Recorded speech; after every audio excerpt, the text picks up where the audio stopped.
Alright, self-confidence is a power, superpower. Once you start to believe in yourself, magic start happening. Alright, napakaganda, no? So kung ano man yung pinagdadaanan mo, think positive. Dahil once na think positive ka, marami ang pwedeng magbago sa'yo. Kaya kung ano man yung pinagdadaanan mo, negative man yan, or puro problema lang yan, daanan mo lang yan. Remember this, napakalinaw. Self-confidence is a superpower. Once you start to believe in yourself, magic start happening.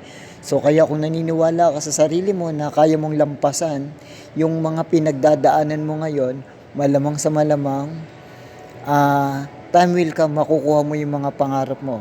At kung pinagdadaanan mo ay tungkol naman sa mga puro problema, lack of money, ayan. So, ito na yung moment na kailangan siguro natin tumingin ng iba pang opportunity, no? Opportunity, extra income, side hustle, part-time job para habang nagtatrabaho tayo sa full-time job, may kinikita tayo, no? Para naman time will come, yung mga pangarap natin is makukuha na natin.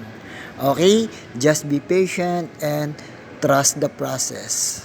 Alright.